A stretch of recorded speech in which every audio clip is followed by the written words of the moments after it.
Los límites de mi lenguaje son los límites de mi mundo. Wittgenstein. Bienvenidos a un episodio más de su podcast Lengua y Cultura Accesibles. Yo soy Clara Elena Cruz Marte. Segundo Marte, amigo de ustedes. En este nuevo episodio de Lengua tenemos plato fuerte, lo prometido es deuda. Pero antes es de rigor saludar a Jonathan Javier, CEO de Access Team, porque siendo este un podcast que procura tender puentes entre ustedes, la lengua y la cultura, pues justo es decir que Access Team, liderada por Jonathan Javier, permite la construcción de ese puente y ustedes pueden contactarlo al teléfono aquí en pantalla y seguirlo en todas sus redes, igual que este canal. Por favor, no pierda un segundo más y ya suscríbase y dele like. Para nosotros es gratísima la oportunidad de que nos acompaña hoy María José Rincón.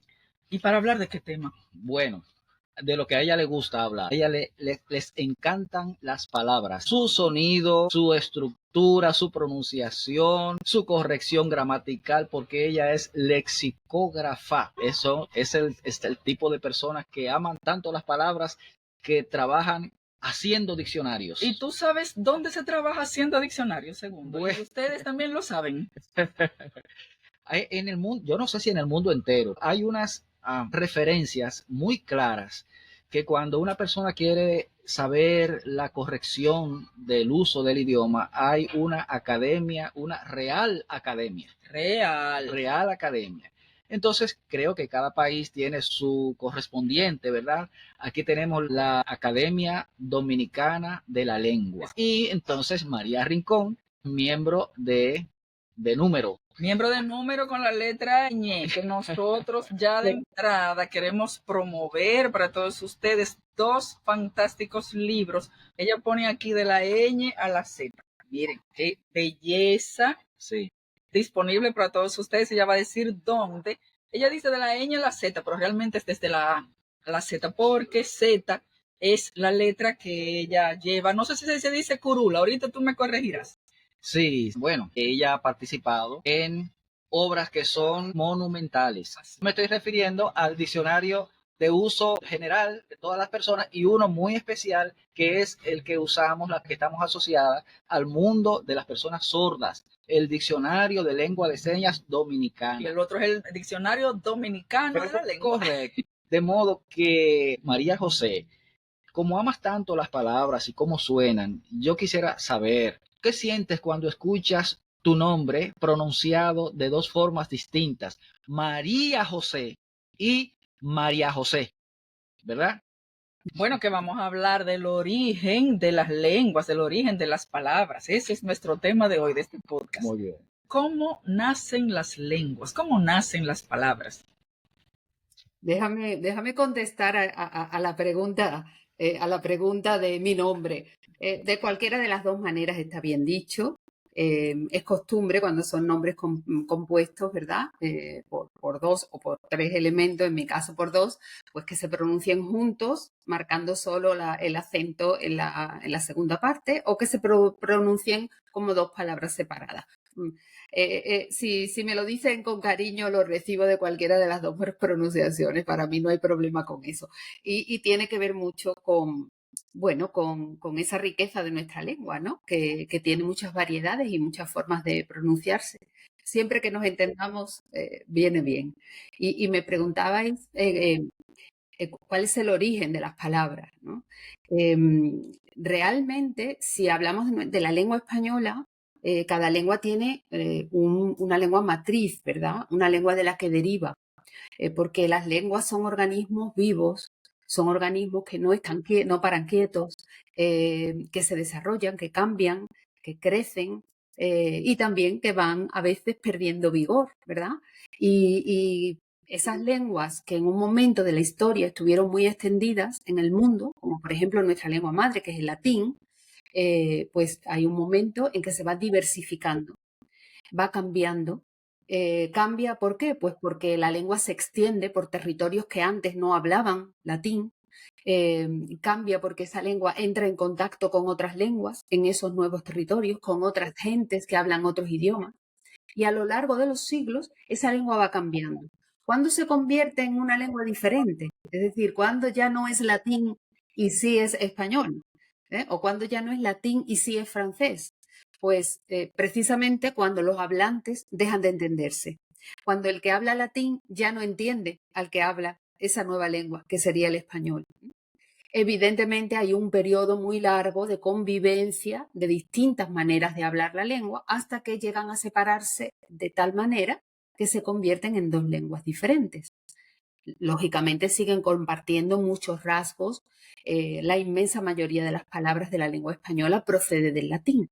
Es decir, que las palabras en general, en un porcentaje muy alto, las palabras del español proceden del latín. Tenemos otras lenguas de las que también proceden nuestras palabras. El griego es una de ellas, ¿verdad? El francés, el inglés, ¿verdad? Ahí teníais el libro que se publicó últimamente de los indigenismos antillanos. Tenemos también un gran volumen de palabras que proceden de las lenguas indígenas de la República Dominicana y que se asociaron con el español desde muy temprano, ¿verdad? En el siglo XVI. Y gracias a eso, pues tenemos una lengua rica, una lengua que se habla casi por 600 millones de personas en el mundo. Y gracias a eso tenemos esa riqueza de palabras de la que todos disfrutamos, porque evidentemente los lexicógrafos que nos dedicamos a hacer diccionarios, pues cuando hacemos diccionarios del español, tenemos que considerar que estamos trabajando con una lengua que es una lengua inmensa, tanto en número de hablantes como en territorio en el que se extiende, ¿no? En ese mismo sentido, María José, perdón que te interrumpa, siendo el español una lengua tan extendida, tú hablas de 600 millones de personas aprox, se me ocurre preguntarte o conocer tu opinión. ¿Qué es más productivo, más conveniente para la humanidad, para los seres humanos? ¿La diversificación o al contrario, esa unidad, esa unificación? Porque es fácil que 600 millones de personas nos podamos comunicar en distintos países que hablan español. Por ejemplo, yo llegué de México no hace tanto, estaba dando una conferencia allá y partía justamente de la grandísima diversidad de lenguas a lo interno de un solo país. Entonces me asalta esa duda. ¿Tú cómo lo ves? Realmente, lingüísticamente, la riqueza lingüística se mide tanto por la potencia de las lenguas, por ejemplo, una lengua española, ¿no? Que tiene una tradición cultural enorme, que tiene una historia dilatada, que tiene una producción cultural muy valiosa, que la hablan casi 600 millones de personas, más de 23 países en el mundo. Claro, eso tiene un valor, pero evidentemente que cada una de las lenguas, por pocos hablantes que tenga, le aporta riqueza cultural a la humanidad. Es decir, que visto desde el punto de vista de la humanidad, las lenguas deben ser protegidas, por pocos hablantes que tengan. Eso no quiere decir que se consiga, porque las lenguas, como dijimos al principio, son organismos vivos y a veces ni siquiera tratando de intervenir en su desarrollo histórico podemos cambiarlo.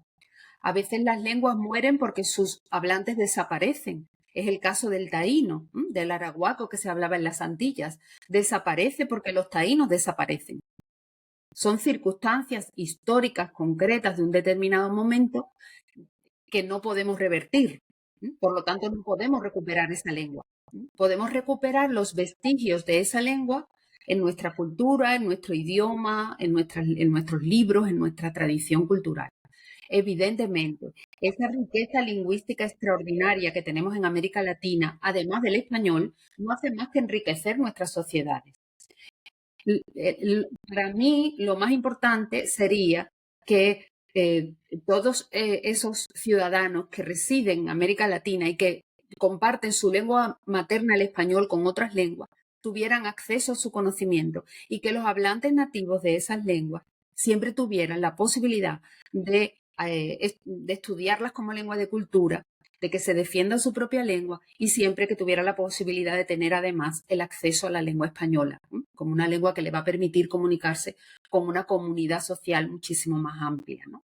Pero desde mi punto de vista, cualquier protección, cualquier valoración que se haga de cualquier lengua, por pocos hablantes que tenga, lo que hace es enriquecer nuestra cultura, ¿no? La cultura de la humanidad. Bien. Bueno, ya mencionaste que se pueden recuperar los vestigios de un idioma. Eso me hizo recordar que una vez leí algo de que por lo menos un idioma se recuperó después de que había muerto, el hebreo. Por allí, por los 1948, por ahí, un grupo de personas recuperaron ese idioma hebreo antiguo. Es decir, que se puede lograr eso, ¿ves? Con mucho esfuerzo, ¿verdad? Yo realmente no conozco el caso. Lo que no le veo es el sentido, ¿no? Porque probablemente esas personas que recuperaron el hebreo ya tenían su propia lengua, su Sí, propia lengua materna, ¿no? Es decir, claro, evidentemente, ahí tenemos como ejemplo muy claro en nuestra cultura occidental el griego clásico y el latín, que son lenguas muertas, pero que siguen formando parte de los estudios o deberían seguir formando de todos los estudios humanistas, porque con ellos entendemos toda nuestra cultura y el surgimiento de nuestra cultura y de nuestras lenguas, ¿no? ¿Tiene algún sentido recuperar el latín para que lo volvamos a hablar? No lo tiene. Tiene sentido como estudio de una lengua, de cultura, que nos va a ayudar a entender nuestra historia, nuestra literatura, nuestra mitología, nuestro arte, pero volver a hablar el latín no tiene ningún sentido. Es decir, recuperarlo como lengua viva, porque nunca va a ser una lengua viva, ¿no? Además, esas recuperaciones forzadas de lenguas, es decir, todas esas intervenciones forzadas en las lenguas funcionan más bien poco, porque las lenguas son patrimonio de los hablantes. Los hablantes son la lengua, por lo tanto, los hablantes son los que van a decidir qué se hace con esa lengua.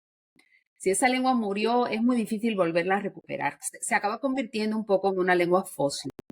Insisto, no conozco el caso del hebreo, pero acaba convirtiéndose en una lengua, bueno, como le pasó al latín durante mucho tiempo, en la Edad Media y el Renacimiento, hasta bien entrado el siglo XVII, que era la lengua de cultura en la que se estudiaba, se practicaba la religión, se daba clase, se escribía la ciencia y la cultura en latín. Eso dejó de ser así porque las lenguas romances adquirieron una capacidad de expresión que superó a la del latín y por lo tanto el latín ya perdió su sentido, ¿no? Es decir, las lenguas están vivas y por más que queramos intervenir en ellas, ellas van a seguir su curso porque no son propiedad de nosotros, ni de un grupo, ni de una academia, ¿verdad? Ni de un país, sino que son propiedad pues de toda la comunidad que las habla. En ese mismo sentido, María José, de la capacidad de expresión que puede alcanzar una lengua o no, me pregunto, ¿por qué tenemos tantas palabras, por lo menos en español, para referirnos a una misma realidad, cosa, hecho, sentimiento, emoción, lo que sea, si realmente son sinónimos? Porque si ya tenemos una palabra para decir micrófono, ¿por qué decirlo de otra y de otra y de otra y de otra y de otra?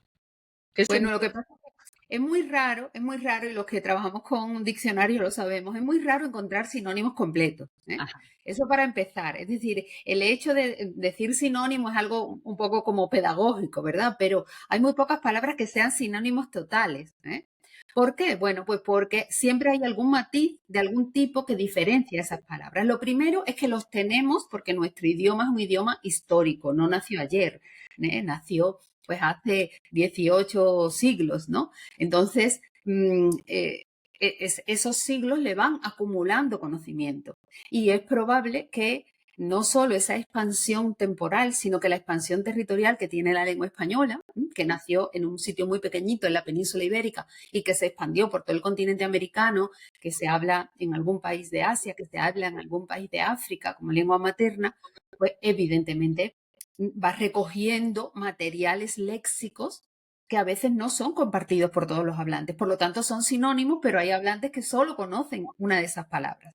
Y para ellos es su palabra, ¿no? Y después también los sinónimos tienen unos matices que a veces no son matices de significado, sino que son matices de registro social.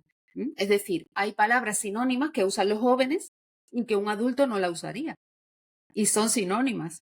Pero las dos cumplen una función diferente en el lenguaje, ¿no? Que es marcar un determinado estilo de lengua. Hay palabras coloquiales y palabras cultas y son sinónimos. Pero en un determinado contexto tú no puedes decir la palabra coloquial o la palabra vulgar. Por ejemplo, con las partes del cuerpo, y no vamos a mencionar ninguna, pasa eso. Hay muchos sinónimos para mencionar las partes del cuerpo. Pero si tú con el médico o en una conferencia o en la universidad, no vas a decirle a esa parte del cuerpo lo mismo que lo dices en tu casa, ¿no? O en otro contexto más coloquial, ¿no? O más juvenil. Son sinónimas, pero son imprescindibles porque nos sirven para hablar en distintos momentos de distintas cosas. Uno de los artículos de tu columna, la ñ, en el Diario Libre, en el que mencionas específicamente la palabra guayo, de guayarse, como el verbo guayarse o guayar, que es rescatado, ¿verdad? De allá, del Arahuaco. De los taínos. Sí, sí. Tú dices una lista de usos de ese término. Exactamente. Fíjense que del taíno adoptamos el guayo, el sustantivo, ¿verdad? Para referirse a, bueno, ellos, el guayo de los taínos era una piedra, ¿verdad? Picada, de forma que con esas protuberancias pequeñitas que tenía esa piedra que ellos preparaban, pues guayaban la yuca, ¿no? ¿Qué pasa? Que el español adopta la palabra guayo, pero de ahí derivamos una palabra con una terminación de la lengua española y la convertimos en verbo, y entonces existe el verbo guayar. Y ahora ese verbo guayar ya no solo significa rallar un alimento, que sería la derivación tradicional del guayo, ¿verdad? El verbo que expresa la acción de guayar, ¿verdad? Sino que además, pues el español dominicano recrea muchísimas acepciones nuevas referidas a ese verbo. Ya no es rayar, sino que ya es, bueno, pues cuando guayas las gomas, quiere decir que haces sonar las gomas del vehículo, o cuando guayas los tenis, o cuando guayas yuca, pues significa otra cosa. Entonces, esa es la riqueza de la lengua, ¿no? Que primero se toma un préstamo, ese préstamo se adapta completamente al idioma hasta el punto que los hablantes no saben de dónde viene. Ese préstamo además genera una familia de palabras, y no solo una familia de palabras, sino una gran riqueza de significados en una palabra nueva, ¿no? Lo que quiere decir que de un pequeño instrumento taíno y de una pequeña palabra taína que adoptamos hace 5 siglos, pues el español dominicano ha recreado toda una familia léxica que lo que hace es enriquecerlo. Y no deja de ser sinónimo del castellano tradicional rayar. Porque guayar y rayar son lo mismo, pero si eliminamos guayar, eliminamos toda su familia. Por lo tanto, en las lenguas no hay nada blanco ni negro como en la vida, todo es un gran abanico de matices, ¿no? Y eso es lo que hace, aunque a muchas personas piensan que dificulta la comunicación, desde mi punto de vista lo que hace es enriquecernos, y a veces, tú que has estado en México, cuando viajamos por cualquier país de la América hispana, de la América hispanohablante, bueno, tenemos a veces unas pequeñas interferencias, ¿no? Algunas palabras que significan dos cosas distintas dependiendo del país, o algunas palabras que no sabemos lo que significan, pero eso forma parte de la vida. Basta con preguntar qué significa, o basta con excusarse si uno dijo algo que no quería decir en ese país, ¿no? Que a veces pasa. Pero esas son pequeñas interferencias, ¿no? Decía Rosenblatt que siempre nos fijamos en la diferencia. Ángel Rosenblatt, el gran filólogo, decía, siempre nos fijamos en las diferencias, pero realmente las diferencias son una gota de agua en el mar de las palabras, ¿no? Es decir, que las diferencias son las menos, ¿eh? La inmensa mayoría de las palabras del español las compartimos. Y más importante que nada, mucho más importante que el caudal léxico compartido, es que compartimos la gramática con muy pocas variaciones, compartimos la ortografía, que es lo que nos permite esa unidad en la gramática, y esa unidad en la ortografía es lo que nos va a permitir mantener nuestra lengua con la fuerza que tiene, unida, diversa, pero no homogénea, sino variada, diversa pero unida, que nos sigamos entendiendo, ¿no? Y ese uso de los sinónimos que mencionaba ahorita Clara, es lo que también me hace pensar en tu artículo sobre la niña, la corte, Sí. que adaptar una sentencia para que una niña de 8 años pueda entenderla. Es decir, ahí tuvieron que usarse muchos sinónimos, supongo, ¿verdad? Probablemente sinónimos, probablemente intervino también, evidentemente, por eso decíamos, buscamos sinónimos. En este caso, este es el caso de una corte de niños, niñas y adolescentes en el Distrito Nacional que emitió en estos días una sentencia y además emitió una segunda versión de la sentencia adaptada para que la niña a la que se le iba a aplicar esa sentencia, porque era una sentencia de guarda y custodia, pues para que la niña de 8 años que iba a verse afectada como ciudadana, ¿no?, por esa sentencia, la pudiera entender. Evidentemente, como tú bien dices, hubo que echar mano de muchos sinónimos que estuvieran adaptados al nivel de edad de esa niña, pero además probablemente debió adaptarse la gramática, la redacción. Sabemos que el lenguaje jurídico es un lenguaje muy especializado, a veces muy críptico, y siempre es bueno que el ciudadano entienda sus propias normas, ¿no? Desde la academia, desde las academias de la lengua española en el mundo, estamos creando una red panhispánica que aboga porque las administraciones públicas, porque los comercios, las empresas, las instituciones hagan un compromiso de lenguaje claro, es decir, de adaptar el lenguaje a sus usuarios, en fin, de que cada empresa, cada administración pública tenga el compromiso de pensar en el que va a recibir el mensaje.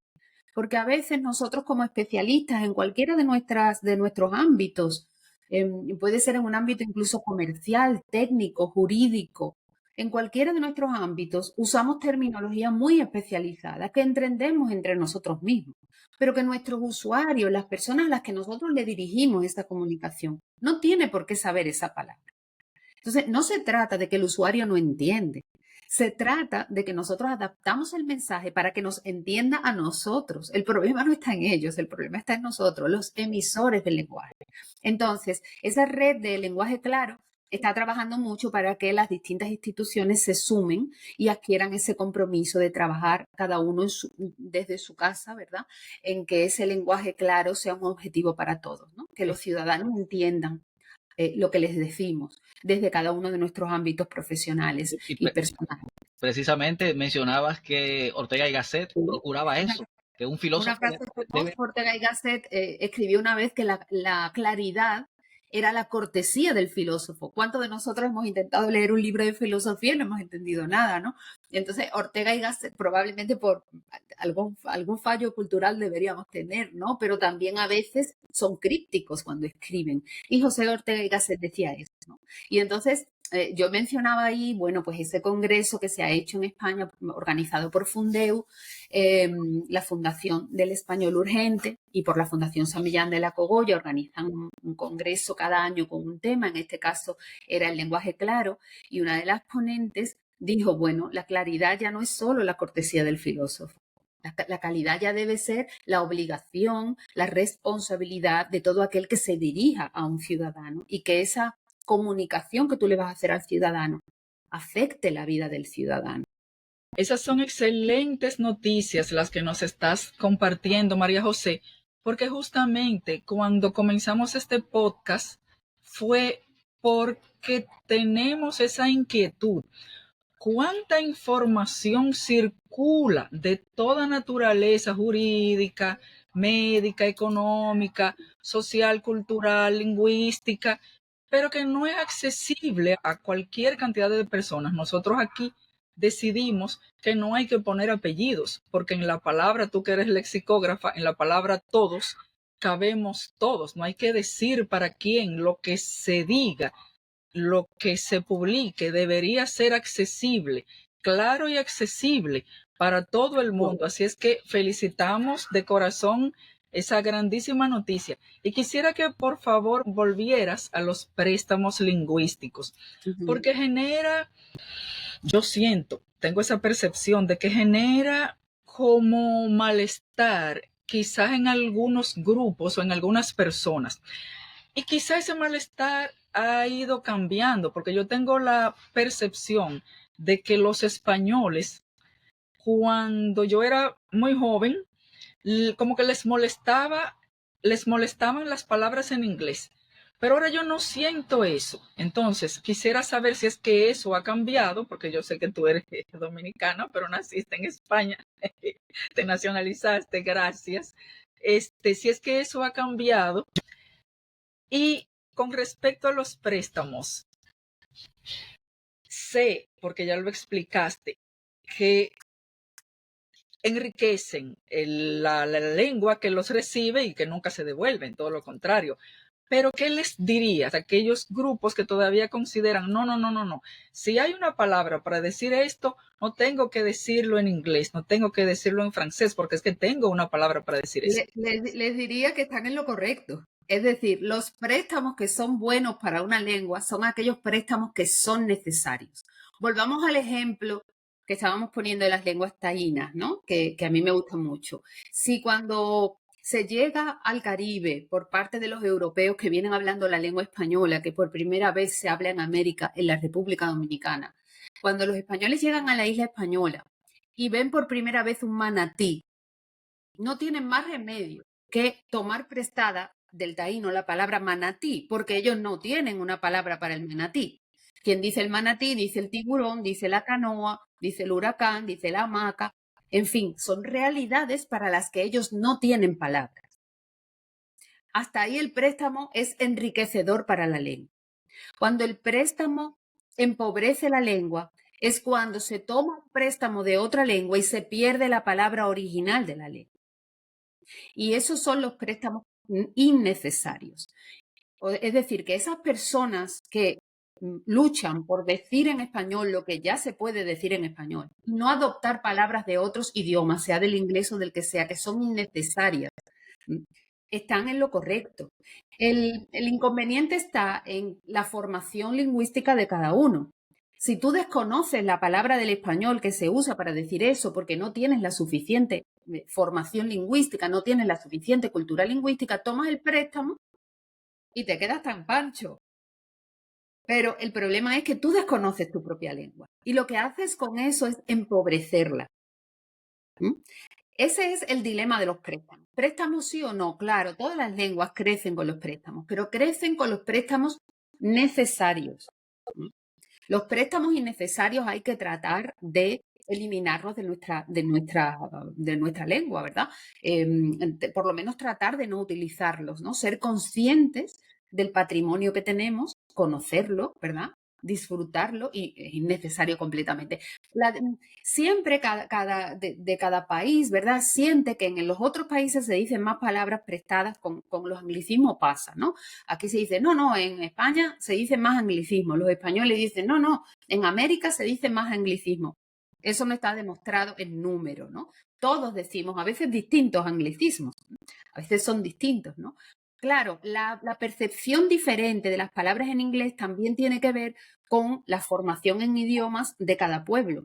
Es verdad que si hace unas décadas en España prácticamente nadie sabía hablar inglés, pues ahora hay mucha formación de inglés como segunda lengua. Por lo tanto, hay más posibilidad de permearse con el inglés y también hay más posibilidad de que no te suenen diferentes, que no te suenen raras, ¿no?